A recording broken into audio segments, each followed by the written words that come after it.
Tahukah kamu bahwa Coca-Cola, minuman ringan yang sering kita anggap sepele dan temui di setiap warung dan restoran, dulunya adalah resep pribadi seorang pecandu morfin yang mengandung kokain? Tidak hanya itu, Coca-Cola pernah digunakan sebagai alat propaganda militer, menjadi simbol budaya global, dan hingga hari ini masih menyimpan rahasia besar di balik formula aslinya. Inilah kisah kelam yang tersembunyi di balik gelembung-gelembung manis dan botol berlekuk khas Coca-Cola. Coca-Cola lahir bukan di pabrik minuman, melainkan di laboratorium kecil milik seorang apoteker bernama John Steed Pemberton. Ia adalah veteran perang saudara di Amerika yang menderita luka parah dan kemudian ketergantungan pada morfin. Dalam upaya menyembuhkan kecanduannya, Pemberton bereksperimen dengan berbagai bahan termasuk ekstrak daun koka dan kacang kola. Daun koka inilah yang mengandung zat aktif bernama kokain, sedangkan kacang kola mengandung kafein. Campuran ini kemudian diolah bersama gula dan sirup menjadi sebuah tonik yang pada awalnya ia sebut sebagai French Wine Coca. Namun ketika pemerintah kota Atlanta melarang peredaran alkohol, Pemberton terpaksa mengganti formula toniknya menjadi non-alkohol dan menamakannya Coca-Cola. Nama itu sendiri diusulkan oleh rekan bisnisnya, Frank Robinson, yang juga merancang logo khas Coca-Cola dengan tulisan miring bergaya Spencerian.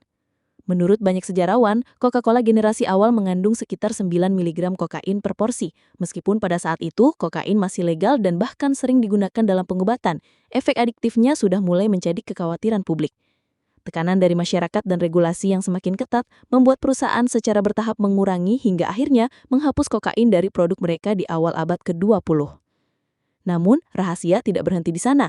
Sampai hari ini, Coca-Cola tetap menggunakan ekstrak daun koka dalam produksinya, yang diproses secara legal oleh perusahaan bernama Stepan Company di New Jersey. Perusahaan ini adalah satu-satunya di Amerika yang memiliki izin untuk mengimpor dan memproses daun koka, dengan menghilangkan kandungan kokain sebelum digunakan dalam pembuatan minuman. Coca-Cola bukan hanya sekedar minuman, tapi juga simbol kekuatan branding dan pemasaran. Sejak awal abad ke-20, perusahaan ini telah menginvestasikan besar-besaran dalam iklan dan promosi. Mereka adalah salah satu perusahaan pertama yang secara aktif memanfaatkan selebriti dan tokoh masyarakat dalam iklan mereka. Coca-Cola bahkan mempopulerkan citra Santa Claus dengan janggut putih dan pakaian merah, bukan berdasarkan tradisi tetapi melalui kampanye pemasaran besar-besaran di tahun 30-an. Botol Coca-Cola yang berlekuk itu bukan dibuat sembarangan. Desain ini dipilih melalui kompetisi pada tahun awal abad ke-20, dengan syarat botol tersebut harus bisa dikenali bahkan dalam kegelapan atau ketika pecah menjadi beberapa bagian. Bentuknya yang menyerupai tubuh wanita dengan pinggang ramping pun menjadi ikonik dan mudah diingat. Dalam skala global, Coca-Cola berkembang pesat berkat strategi bisnis yang sangat agresif. Saat Perang Dunia Kedua, perusahaan berjanji untuk menyediakan Coca-Cola kepada setiap tentara Amerika di luar negeri. Mereka bahkan mendirikan lebih dari 60 pabrik di berbagai negara hanya untuk memenuhi janji ini.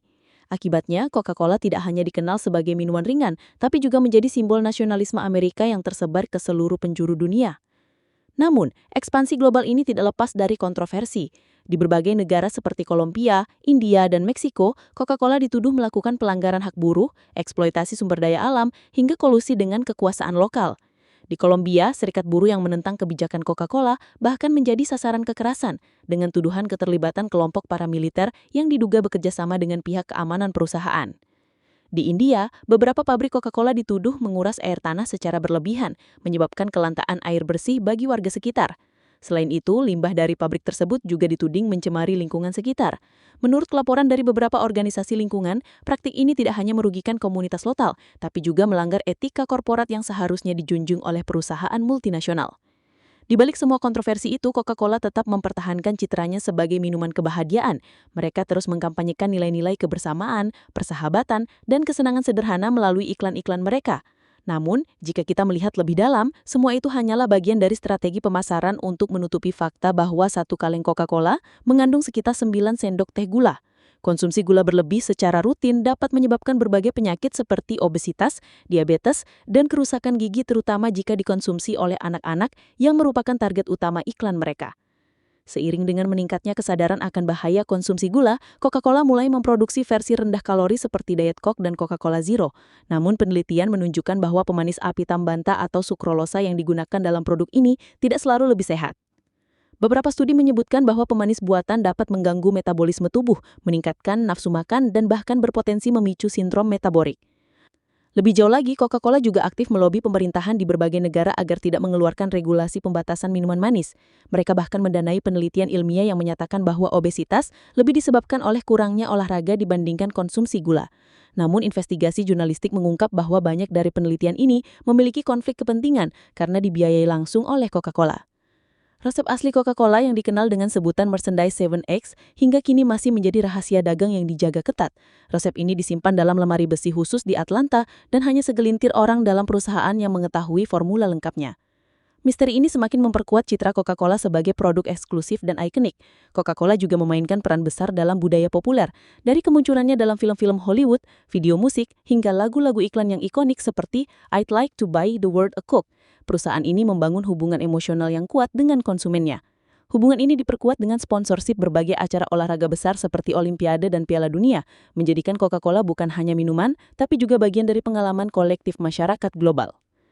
Jika kamu merasa informasi sejauh ini membuka wawasanmu, jangan lupa untuk tekan tombol like dan bagikan video ini ke teman-temanmu.